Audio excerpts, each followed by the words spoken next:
Hello and welcome to Harness Your Hopes. In this series, 6 West of Ireland writers have written a new short story on the theme of harnessing hope. They're going to read it and then I'll have a chat with them about their craft and how the theme inspired them.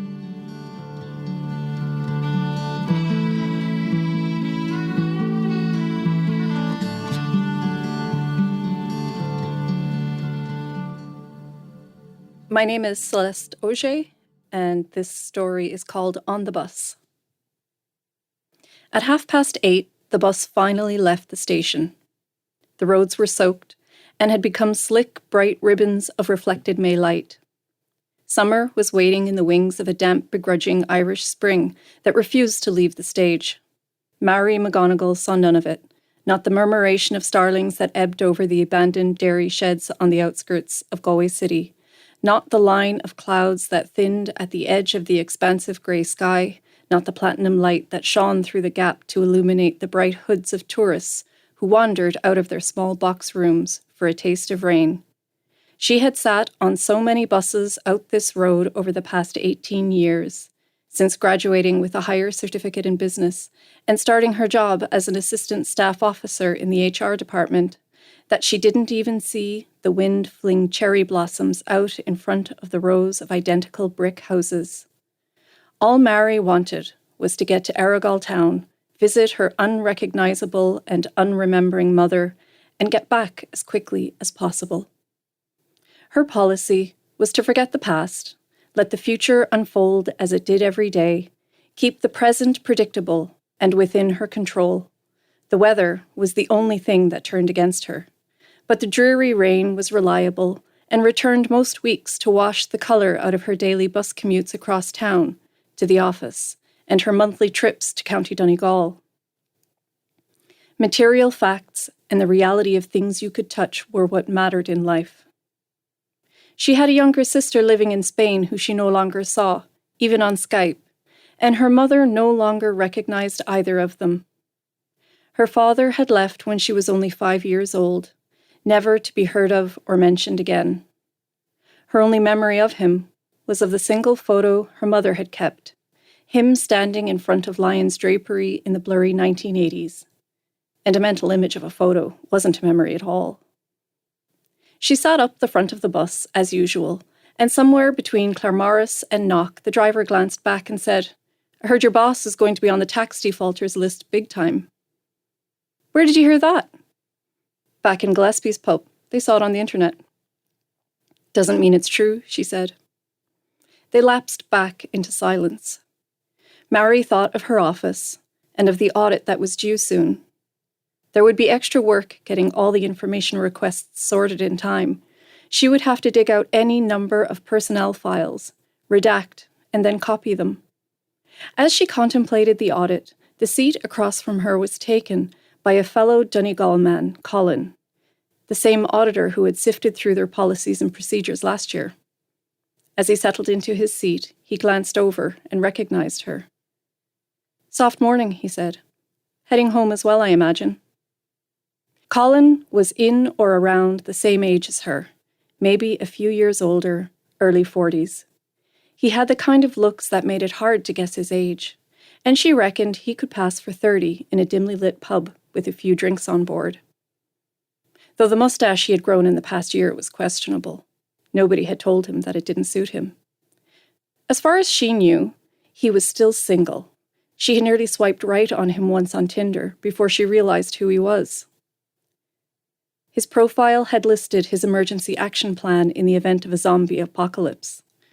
People said he was great crack on a night out, but that he kept it going long after the night had ended. She thought she had smelt Guinness on him last year when they stood together at the rolling files, exchanging overstuffed personnel folders. The whole time he stood next to her, she had blushed, as if he could know that she found him attractive. He had requested a smaller number of sample files than the usual bean counters, had asked easy questions about their procedures, and smiled while telling them he saw no need for any substantial changes to the way they dealt with their several hundred public sector employees. She was surprised to see him on a bus. Last year, he had driven a newish Audi. Going to see my parents, he said, though she hadn't asked. Once a month, whatever the weather. They wove north along the N17, the kilometres passing in consensual silence, a rarity in a public space in the west of Ireland. The roads were slick with rain, and gusts of wind occasionally forced the bus to swerve from side to side. Mary still contemplated the HR department and their upcoming audit, whether they would even have the requested information on file. Other work thoughts intruded too. Her annoyance with the executive board and how they wouldn't approve her proposal for the additional hours policy. And the fact that no one would tackle the lax way that staff were inducted. She had been at them for years to expand initial training, to cover more than the legal basics. Her boss was a close friend of the divisional manager. He could barely read a circular, let alone interpret a policy, and had gotten where he was thanks to connections and a childhood in the right schools. Who could she complain to? He is really good-looking, she thought, glancing at Colin, notwithstanding the moustache. The road conditions got worse the closer they drove to Donegal, and Sligo was nearly impassable. The river overtopped the walls at one point. Water ran down the road, so the bus slipped and lost grip, sliding slightly sideways along the inner bypass. "What a drive," said Colin, then laughed. The assistant staff officer looked at him and couldn't figure out why this elegant man would take the bus. He obviously had money. He carried himself well, dressed far better than the average auditor, and had that soft look that men who work indoors sometimes got. Why the bus when he could drive his Audi, or better? Why endure this discomfort, the cramped seats, the chill, damp air, the regular stops for cranky old ladies and hungover students? But he only smiled. Apparently he didn't mind, seemed content with his lot. He was quiet and kind. He seemed oblivious to the realities of this life, the same way he had not seen the flawed HR procedures they had presented him with at the audit. He smiled his way through. What more could he offer the world? "Oh, bollocks," said the bus driver. The bus stopped violently and nearly skidded sideways. Mary's handbag lurched to the floor, and her lip balm rolled out. "What a drive," Colin laughed again. "We'll be lucky to get there in one piece." "Well, you could have stayed at home," the driver grumbled. "Nobody put a gun to your head." "Ah, now, I'm no crack stuck on my own at home. I prefer to get out." Compared to the bus driver, he seemed dynamic and spirited, but the way he sat low in the fabric seat made him look as though he might fade into middle age soon enough. Mary got a whiff of whiskey as he turned and caught her looking at him. She felt sorry for him then, and quickly averted her eyes. If she were his girlfriend, maybe she could tell him to get rid of the moustache, or even shave it off herself. Girlfriend. She was well past using the term girl in any context. The gods had decided that she would live alone in her flat on Dominic Street, and he would live alone in whatever plush house he had bought, and the idea that their lives could intertwine like a rom-com was absurd. In reality, love didn't happen neatly after a bus trip meet cute, and the complications of living together, let alone building a life with an attractive and compatible person, would make your stomach heave. Why did he get the long curly eyelashes and easy charm? Maybe it was his weakness for the drink, the way he seemed to lack a care in the world. "My stop up ahead now," said Colin, standing up and holding on to the top of the seat as the bus swayed to the left. So he was from Ballyshannon. And for some reason, she thought of the upcoming audit and how ill-prepared the department was, how sloppy some of the records were, but not because of her. When the bus pulled away from the lone figure bent against the wind, these thoughts mingled with others. She longed to daydream of lingering touches, of love, of the kind of happiness that a romantic partner might bring. His girlfriend? Her bed was cold when she slipped into it. She depended on her trusty hot water bottle to cuddle to sleep. The flat was always damp and chilly, with its kitchenette tucked on the sitting room wall opposite her front door. Migraines plagued her after work. She could just about cook dinner. At night, she dreamt of HR problems, demanding staff, rainstorms. This life was making her lined and old-looking before her time, making her awkward and formal, as though she had a pole up her arse. She was always worried she would miss something, and a contract wouldn't go through in time, or someone wouldn't get paid that month.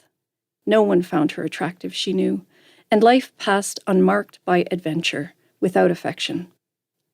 Her mother didn't even recognize her anymore. There was no space in her current life for love. "Hold on tight there, missus," the driver said. More aquaplaning on the far side of Ballyshannon. She had ended up as an assistant staff officer in the public service without choosing it.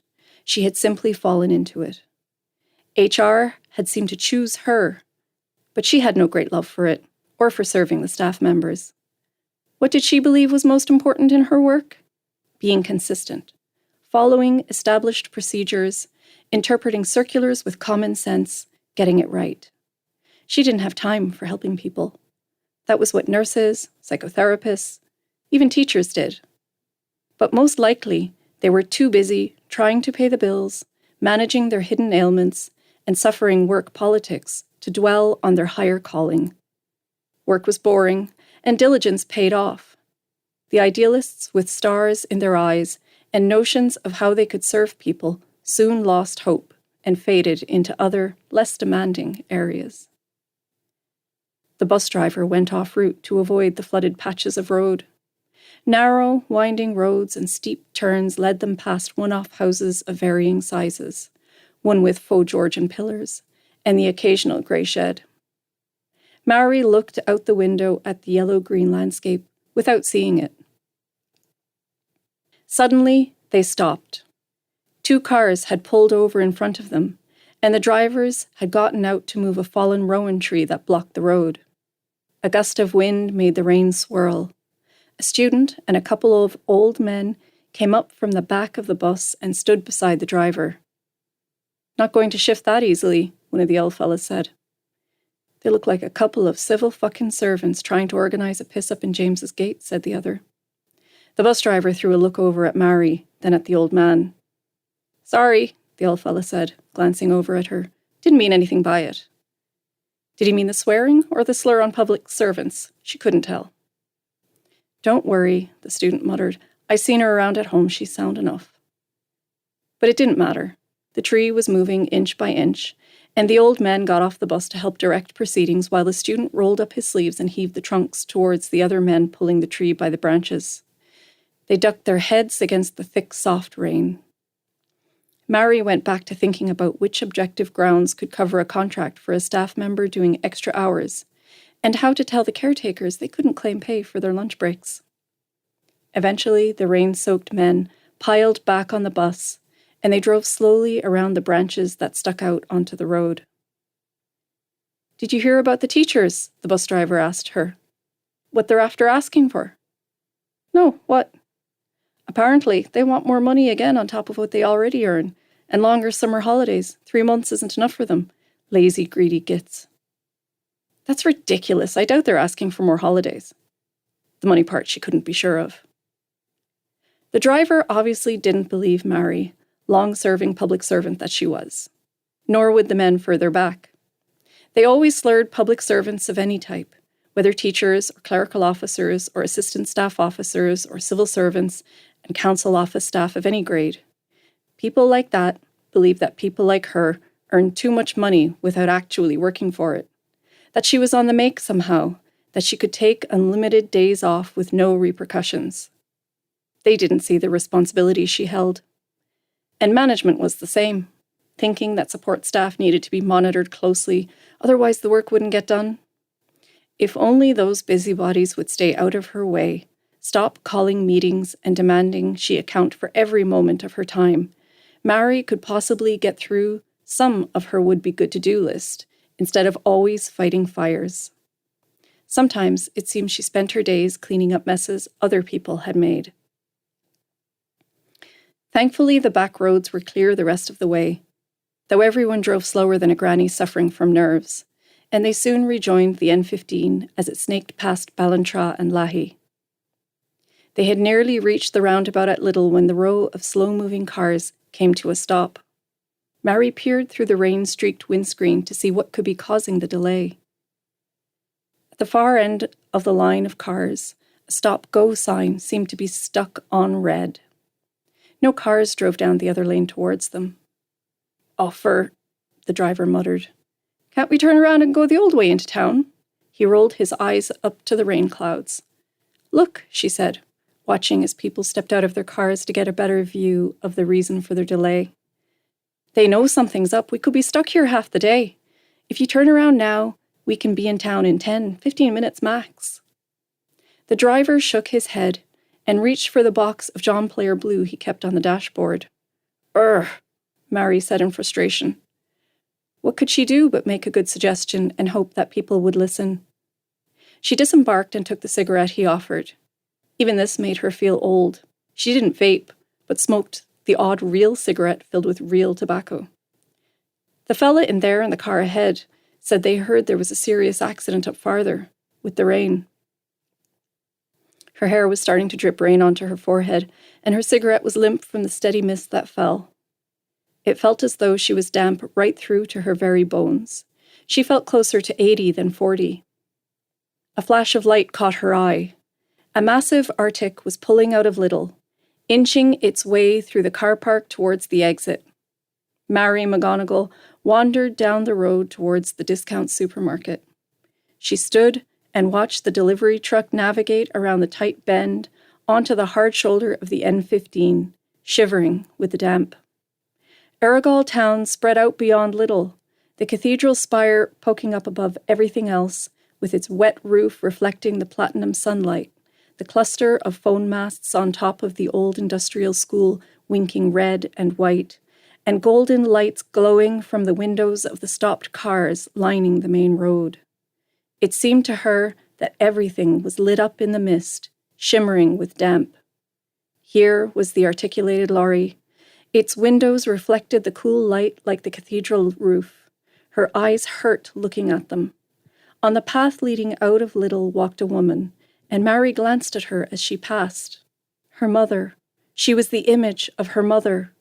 The same type of tightly set short hair, the same high cheekbones, and the exact way of pitching herself slightly forward so she seemed to be battling a perpetual wind. And for the first time in those years since her mother had started to forget, there arose an image of her mother and her sister back in the old terraced house they had first lived in here in Donegal, the little goldfish bowl before their first pet had died, everything vivid in front of her to the smallest detail.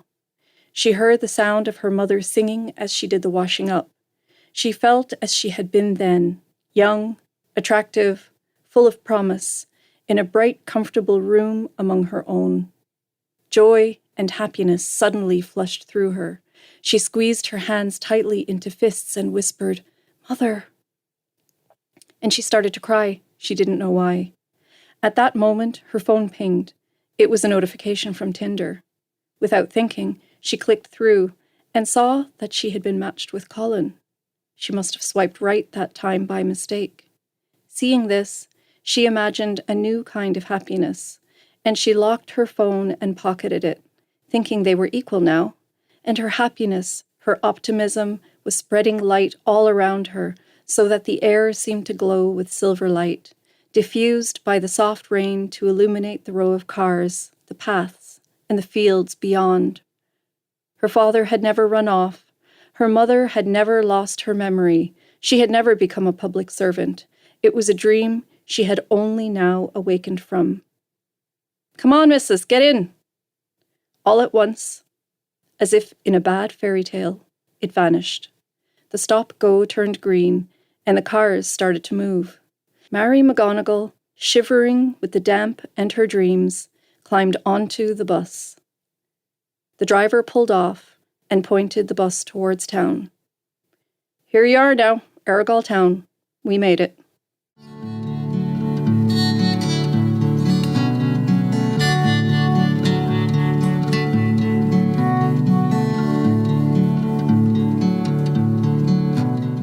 First of all, who were you reading, or what kind of writers were you reading when you wrote your first short story, when you were getting into writing yourself? When I was getting into writing, at the time I was reading Canadian short story writers. I'm originally from Canada, but I moved to Galway when I was 12. I was reading Margaret Atwood's short stories, which I actually prefer to her novels, and Alice Munro. And I think It was the familiarity of the references and the locations that I think just really struck me, because I had been reading, I think, mostly American and probably British up until that point. Few in school, in secondary school, obviously Irish short stories as well. And the story that you read for us on the bus, it has a subtitle of After Chekov's In the Cart. So was that an inspiration, or what did you mean by that? Oh no, this is written, I mean, if it was a song, it would be called a remix, because parts of it I've lifted, not verbatim, but they're very much directly in response to that story. So when you told me that you were planning a podcast with the theme Harnessing Your Hopes, I have a couple of stories that I've been working on that fill that theme. And I worked on them, and I worked on them, and I worked on them, and they still weren't finished. And I had one that was 6,500 words, so I was trying to get that down to around 3,000 words. It just wasn't happening. And I read Chekov's In the Cart a few months ago, and it struck me because the themes were very similar to stories I was working on. And it just popped into my mind again. I thought, oh, what would happen if I took that story out and actually read it and didn't think about it too much, just wrote what's going on in, I suppose, subconsciously in my head in response to the story. And this is what happened.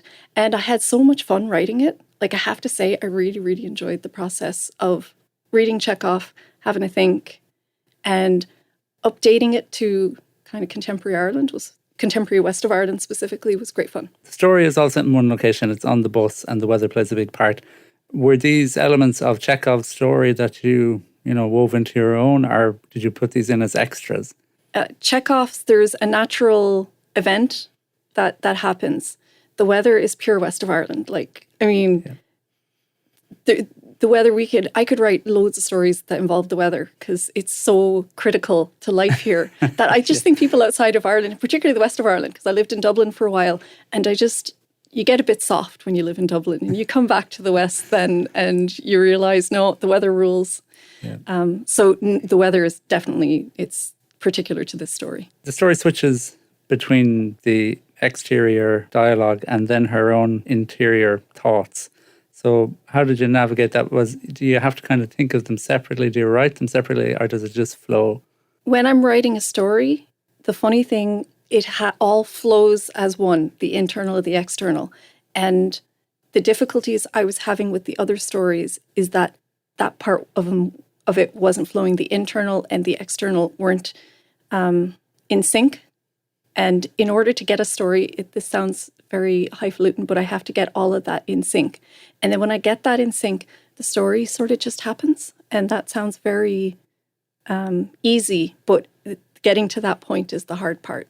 And when I was writing on the bus, very much it was a back and forth. So the back and forth of the internals prompting how she viewed the outside, but then also the events, thanks to the weather, prompting thoughts, and the events on the bus prompting thoughts inside. So it's very much a back and forth. So they can't be pulled apart. And literally, that is what was absolutely not working about the two stories that I had been working on prior to writing this. So that was I think that's why I had so much fun writing it, because it just all came together. And what about with the character? Do you, based on somebody you know, are you one of these people who's a people watcher and you look at people that make up a story and then it goes on further to become part of the short story? So I'm a magpie, I think, like most writers. So like I pick up things all over the place. I used to be a people watcher, and then pandemic happened. And then I didn't do any people watching for a couple of years. So I am really short on people watching right now. So this person isn't based on really anybody. But I don't think I would base a character on one particular person. They just tend to be little bits and pieces of things that interest me. Normally, I'll end up with a character in my head who doesn't really bear any resemblance to a particular person. And they just pop in. So I have a short story called Touching Fences, where literally one day I was walking the low road and just out of nowhere popped in an image of a woman touching an electric fence. And from that, I got a whole character and a whole story. But they do just really pop in. But I think it's the magpie. And yes, I am a people watcher, but just not during pandemic, which has been really, really painful. And it's only coming back now, to be honest with you. The whole thing of social isolation is so inhuman. It is completely, I don't know how anybody wrote. I didn't write. I wrote very little during the pandemic, very, very little. And I know some people who wrote a lot and other writers who wrote nothing. And for me, it was I lost the source of my writing, which is, picking up bits and pieces and people watching and people telling me stories. So like I love when people tell me their stories. And I don't use their stories. Like I wouldn't go away and write a story based on what they told me, but just little things just get into my imagination and then go off somewhere new. So there's a hopeful ending.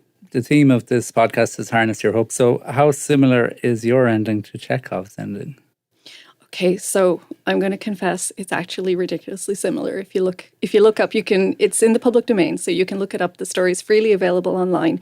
It is ridiculously similar, but the difference that I have brought to this is really very much looking at a contemporary woman, looking at her life and realizing through her imagination that she has a case to be optimistic, that there is a life out there for her that she can dream of and think of and imagine.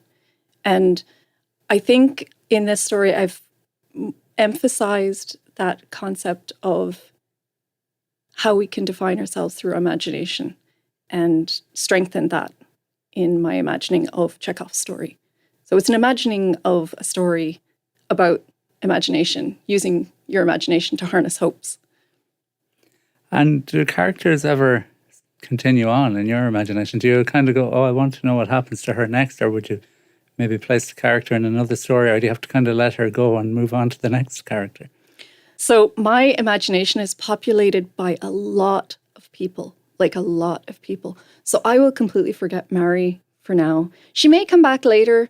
I have written stories which kind of, at some point I go, there's more there. And I've gone back to the character.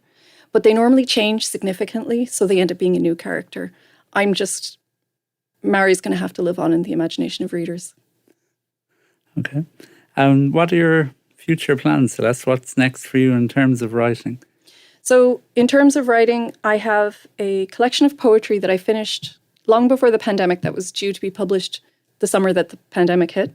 So that's still on the publisher's list, along with all the other people who didn't get published during pandemic. And that is called I Imagine Myself.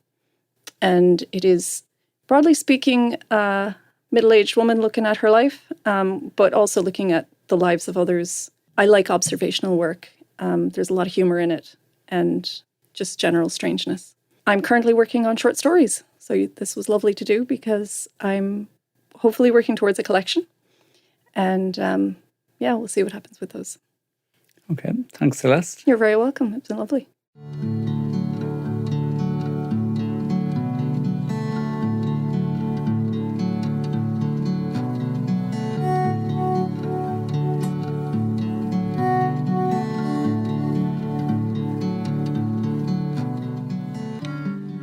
Harness Your Hopes was produced and presented by Alan Meaney. Music was by Eamon Bailey. The writer on this episode was Celeste Augé. The programme is supported by a Creative Ireland bursary from Galway County Council.